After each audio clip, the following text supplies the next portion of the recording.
छवि आमतौर पर एक धीर गंभीर विचारक, आध्यात्मिक महापुरुष और एक कड़क अनुशासन प्रिय राजनेता की रही है, लेकिन उनकी विनोद प्रियता और हाजिर जवाबी का भी कोई जवाब नहीं था। अपने हास्य और व्यंग्य से वे बड़े बड़े लोगों को लाजवाब कर देते थे। वह खुलकर हंसते थे और हंसते वक्त ही पता चलता था कि उनके कई दांत उम्र के साथ गायब हो चुके हैं। महात्मा गांधी चुटीले सवालों का जवाब उसी चुलबुले अंदाज में देने माहिर थे। एक बार उन्होंने खुद कहा था, अगर मुझ में हास्य विनोद, सेंस ऑफ ह्यूमर ना होता तो मैं अब तक आत्महत्या कर चुका होता। सरोजनी नायडू तो महात्मा गांधी को प्यार से मिकी माउस बुलाती थीं।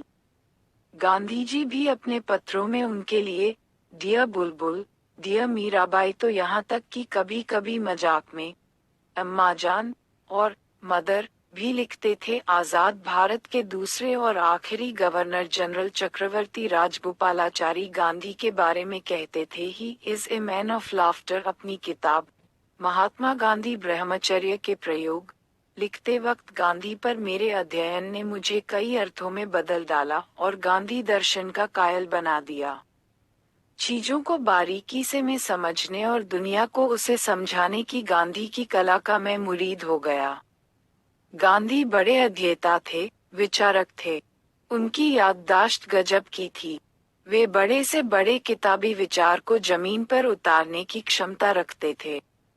यही वजह थी कि सविनय अवज्ञा आंदोलन या सत्याग्रह को वे दक्षिण अफ्रीका और फिर भारत में प्रभावी ढंग से शुरू कर पाए और चला पाए। वो प्रतीकों को अपना हथियार बनाते थे और हास्य व्यंग्य को माध्यम के तौर पर इस्तेमाल करते थे।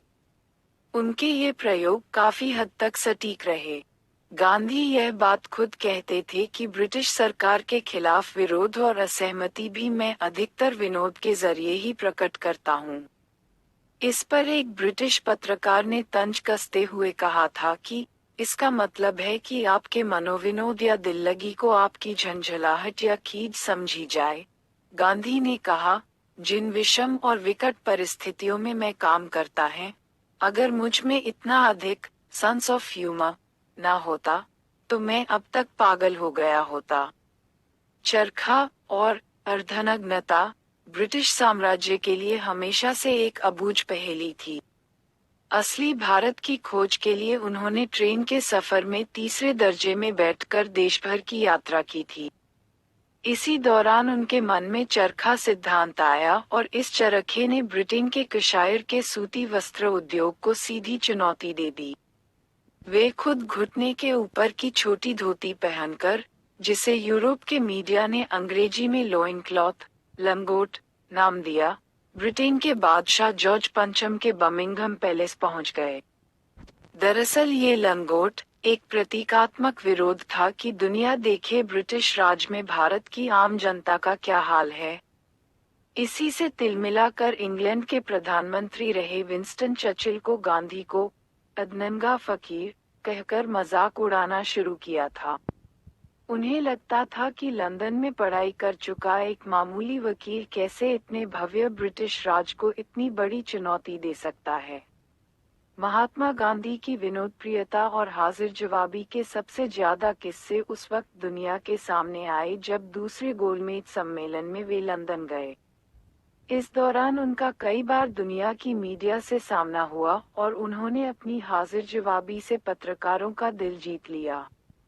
सितंबर 1931 में राजपुताना जहाज में सफर करते हुए महात्मा लंदन जा रहे थे। तमाम अखबारों के पत्रकार गांधी जी से बार बार सवाल पूछते कि क्या वे इंग्लैंड के बादशाह से मिलने बकिंघम पैलेस जाएंगे। गांधी जी हंसकर कहते, मैं ब्रिटिश सरकार का बंदी हूँ, बल्कि कहूँ खुशी से बंदी हूँ। अगर बादशाह ने मिलने के लिए आमंत्रित किया तो जरूर जाऊंगा। एक बार जहाज के डेक पर जब फोटोग्राफर ने उन्हें तस्वीर खींचने के लिए ऊपर की ओर देखने का आग्रह करते तो गांधी हंसकर बोले, मैं अखबारों में अपनी तस्वीरें कभी नहीं देखता, मैं अपने केबिन में जा रहा हूँ। उन्होंने इवनिंग स्टैंडर्ड के रिपोर्टर से कहा, लंदन में मैं अपनी लंगोट, छोटी धोती में रहूंगा। ज्यादा ठंड होने पर शॉल या कंबल ओढ़ लूंगा। मैं वैसा मनहूस बूढ़ा आदमी नहीं हूँ जैसा मुझे चित्रित किया जाता है। सच तो यह है कि मैं बहुत खुशमिजाज आदमी हूँ।